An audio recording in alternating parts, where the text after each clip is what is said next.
From CBS News World Headquarters in New York, this is the CBS Evening News with Katie Curry.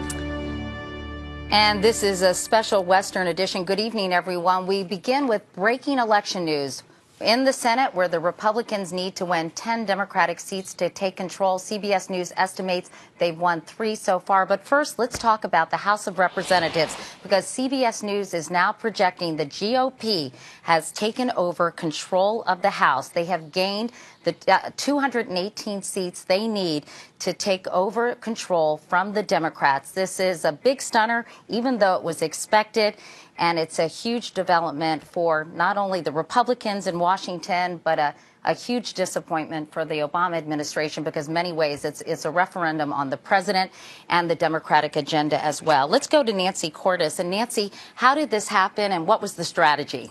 Well, Katie, Republicans really worked on picking off Democrats who won in 2006 and 2008. 2 little waves for the Democratic Party now being washed back the other way. And take a look at this map. It's still early, but you can see this is a map of Republican pickups by region. And the real big gains are taking place here in the South, where they've already wrestled 11 seats away from the Democrats, including in Virginia's 5th District, Tom Perriello. He's a freshman Democrat. He supported the president's agenda wholeheartedly. The president campaigned for him specifically, and he goes down tonight. In Florida's 8th District, Alan Grayson, another full-throated liberal, he supported the entire liberal agenda, but he also, you may recall, called his opponent Daniel Webster Taliban Dan. That didn't go over very well. Orlando voters voting him out of office, Katie. All right, Nancy Cordes, thank you very much. Meanwhile, in the Senate, we have some projections to tell you about, because Republicans need to win 10 Democratic seats there in order to take control. CBS News estimates they've won 3 so far.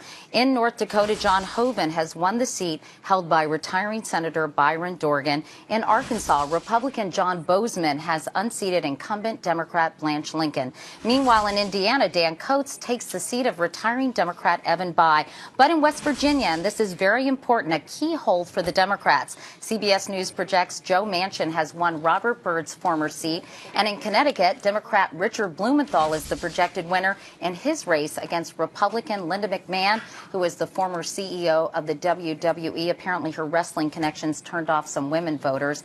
In the Sunshine State of Florida, Tea Party favorite Marco Rubio wins a 3-way race, a key hold for the Republicans. And in Kentucky, another win for the Tea Party. Rand Paul defeats Democrat Jack Conway.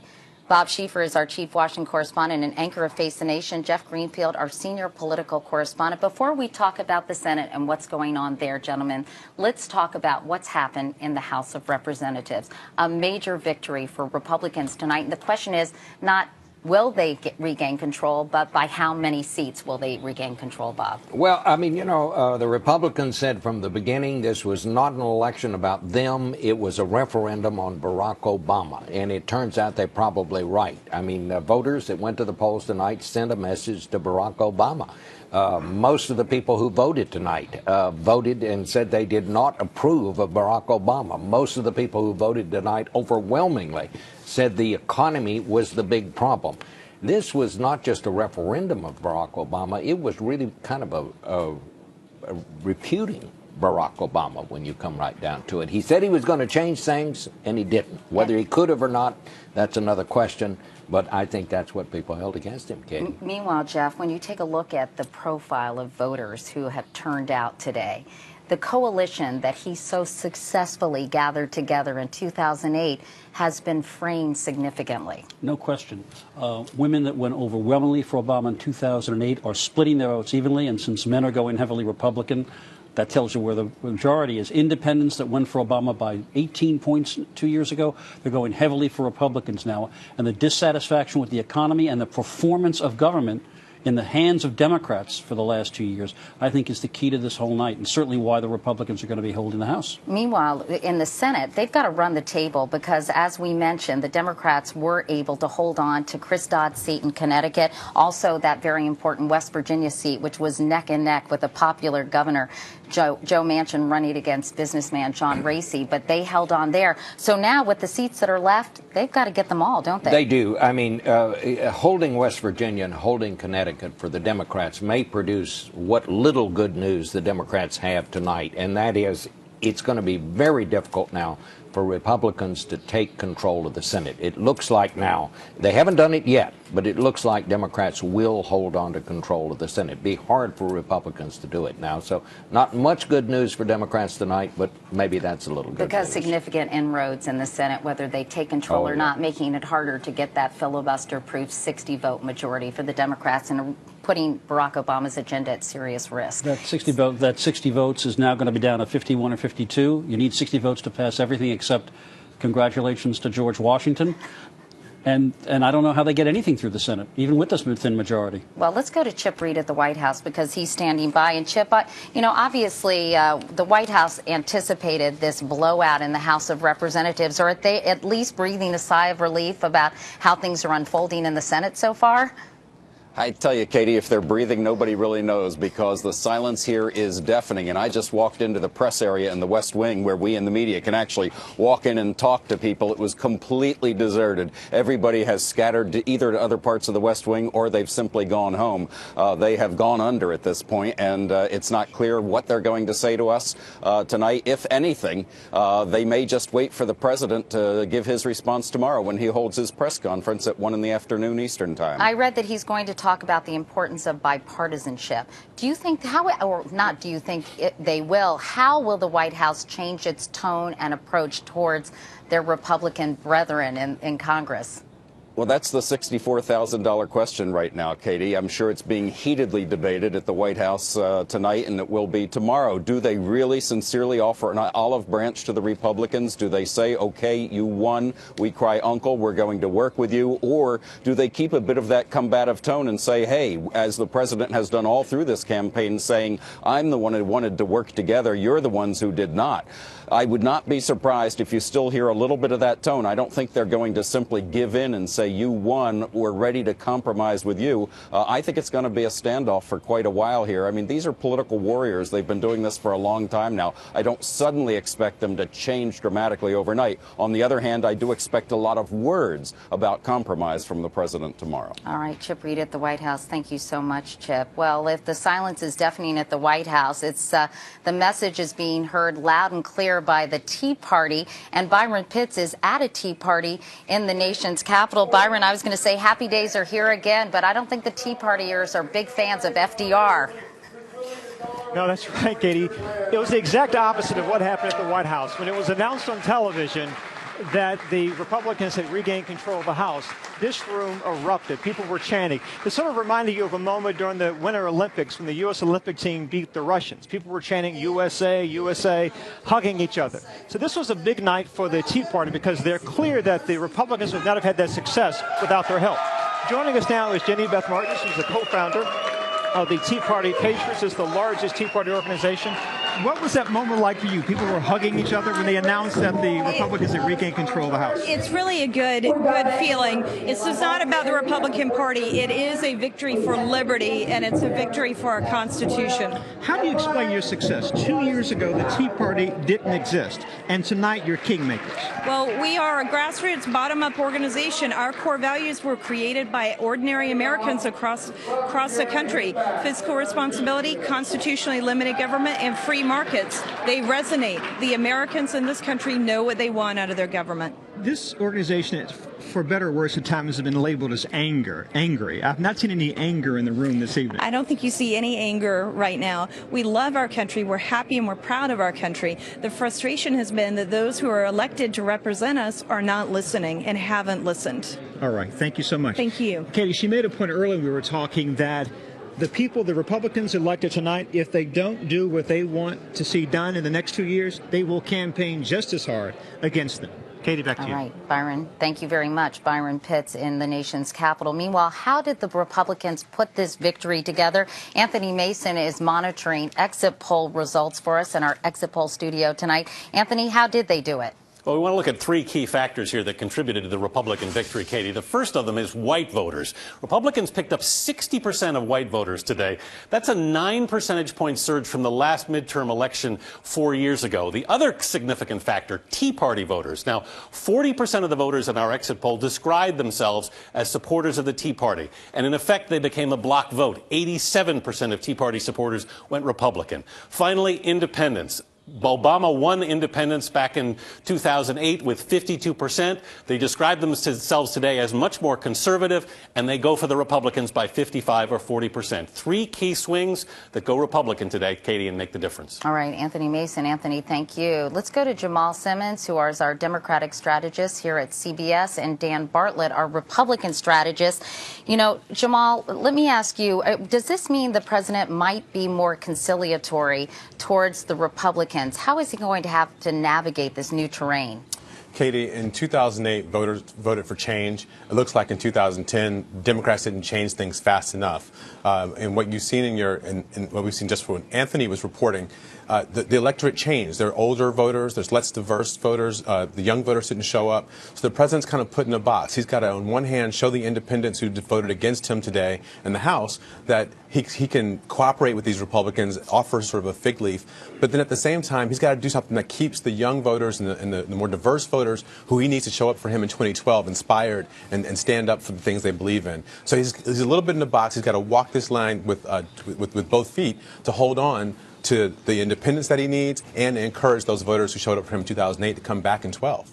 Meanwhile, Dan Bartlett, you know, some of these Tea Party candidates are fairly extreme, almost libertarian in their points of view. You know, some of them have talked about phasing out Medicare and Social Security, abolishing the Department of Education. What happens? Are they actually going to be able to move forward with some of the less government proposals they campaigned on? Are those going to be neutralized by some of the more establishment Republicans in Congress? Well, you're right. There was many of those candidates who took positions that obviously won't make the light of day with a Democratic president. But there is a lot of places for the Republicans and the new Speaker of the House, John Boehner, to coalesce around, and particularly it's going to be on taxes and on the budget. And these will be areas where there'll be a sharp line in which they feel like that is drawn between them and the Democrats in the White House. And they believe that they have the people, the mandate now from this election, to say no to what was going on in Washington, whether it's the increased spending and the taxes. But they will have a challenge. Bringing this group together to forge some sort of consensus is going to be priority number one for John Boehner. Real quickly, Dan, do you think the Republican Party is going to move a lot more to the right, as it sort of has already during this campaign? Well, I think what you'll see is whether it's a move to the right or not is going to be a lot to do with how Barack Obama outreaches. Jamal just talked about it. They're going to have to put out an olive branch to the Republicans. Whether Republicans accept that or not depends a lot on their behavior. So they're in a wait-and-see attitude, see what the White House does, and then pivot from there. Sounds like gridlock to me, Dan Bartlett. Yes, I think you're right. All right, Dan and Jamal, thank you both so much. And still ahead here on the CBS Evening News, the printer cartridge bomb attack did not succeed, but officials say a test run did.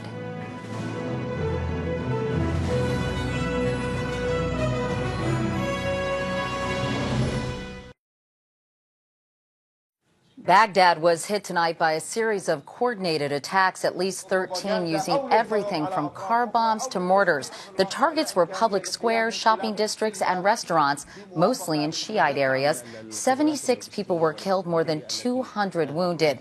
The attacks came just hours after funerals for some of the 58 who died in Sunday's siege at a Christian church in Baghdad. Fugitive terrorist Anwar al-Awlaki, the American-born cleric linked to the attempted underwear bombing, was put on trial today in Yemen in absentia. He's charged in the killing of a French contractor. Officials believe the underwear bomb was made by the same person who built the printer cartridge bombs that were intercepted last week.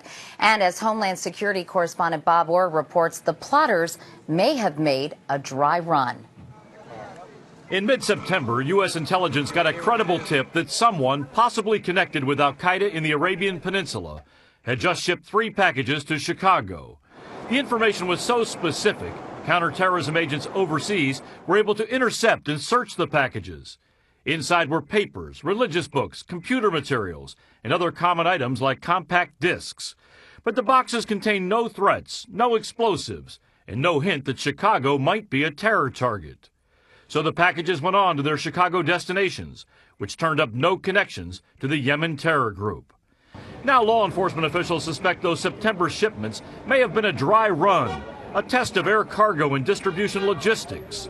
The theory is terrorists tracked the packages online to determine when the boxes were in the air, on the ground, and when they were delivered, a timetable useful for setting timers on future bombs.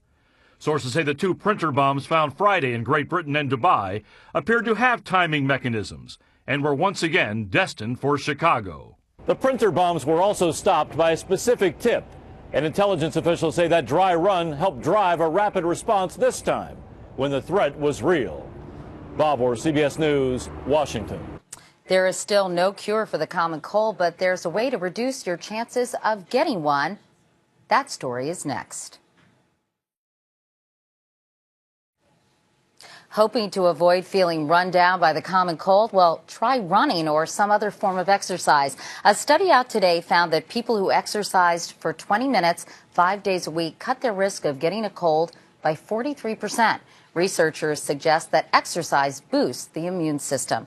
Disappointing news tonight in the fight against Alzheimer's. A major study found that omega-3 fatty acid supplements, also known as fish oil pills, do not improve the memory of older patients with the disease. Smaller studies had suggested omega-3 slow the mental decline brought on by Alzheimer's. And we're switching to tea when we come back, the party that came from nowhere to shake up this election.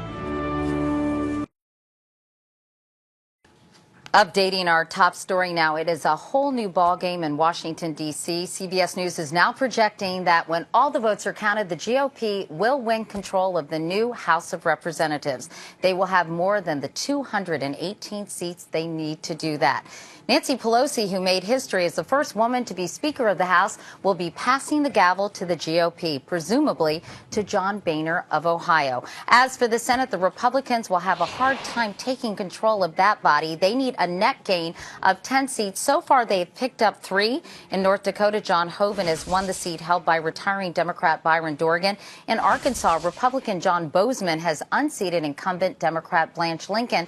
And in Indiana, Dan Coates takes the seat of retiring Democrat Evan Bayh. But in West Virginia, a key hole for the Democrats, CBS News projects Joe Manchin has won Robert Byrd's former seat. He is, of course, the governor of the state. In Connecticut, Democrat Richard Blumenthal is the projected winner in his race against Republican Linda McMahon, former CEO of the WWE. 2 big wins for the Tea Party tonight. In Florida, Marco Rubio wins a 3-way race, a key hold for the Republicans, while in Kentucky, Rand Paul defeats Democrat Jack Conway, and in Missouri, Roy Blunt has defeated Democrat Robin Carnahan. Now let's turn to Republican analyst Dan Bartlett and Democratic strategist Jamal Simmons. Let me start with you, Jamal. What happened? Where did Barack Obama go wrong to really have this happen to him during the midterm elections? Katie, it looks like what happened very early on in this administration is that they did very good policy from a Democratic perspective, and I would argue even from a lot of the voters in this country in terms of passing a stimulus bill that was going to help health care that people want to see. But they didn't do good politics. They didn't explain the policies well enough for people to buy into them, and they didn't really put them all under the right umbrella so that everyone understood how it all fit together that would help people get jobs, help the country get more competitive. And, you know, the kids on the Brady Bunch used to sing, when it's time to change, you've got to rearrange. We're now at the point in this election where the president has learned he's got to change and rearrange some things, perhaps the White House, maybe bring in some fresh blood and start to get the White House back on a firmer footing to take on the challenges coming forward with this Republican Congress. And Dan Bartlett, do you think messaging was the problem, or do you think the policies were the problem? Well, I am going to have to disagree with my colleague here. This is not a communications problem. It was the policies that were the problem. The Democrats in Congress, and more importantly, the President of the United States, took their eye off the ball. The ball was the economy and jobs. Instead, with a lot of pent-up demand of Democratic politics for a long time, they wanted to pursue a lot of these New Deal-like initiatives like health care reform, climate change, et cetera. Those are the things that were being rejected by the voters tonight. Rejected because it wasn't focused on the economy, wasn't focused on jobs, and was controversial. And that's what broke up the coalition that brought him into power in 2008, particularly with independents. They rejected that aggressive focus on intrusive government, more government control, and now we're seeing a swing back to Republicans. But just as importantly, Katie, it's going to be important that Republicans understand that they didn't win as much as they inherited this victory from Democrats. And with that comes, hopefully, some humility as they approach a new governing role. And Jamal, what can Republicans, even if they control the House, realistically do to stimulate the economy and create jobs? Well, I think, the Republican plan seems to be tax cuts is the answer for all things. The problem is they also want to do something about the deficit. So the deficit's going to be hard to do. So the question is, how do they do something that both stimulates jobs, like you've asked, and then also stay true to their beliefs? And one of the aspects of the pledge to, okay, gentlemen, thank you very much. We're out of time. Stay with CBS News and this CBS station for election updates throughout the evening. Then join our CBS News election team for special hour-long wrap-ups with the latest returns and analysis at 10 p.m. Eastern Time and again at 1 a.m. Eastern. Our live coverage will be available at cbsnews.com and at youtube.com/CBS News. That's the CBS Evening News for tonight. I'm Katie Couric reporting from CBS News Election Headquarters in New York. I'll see you again soon.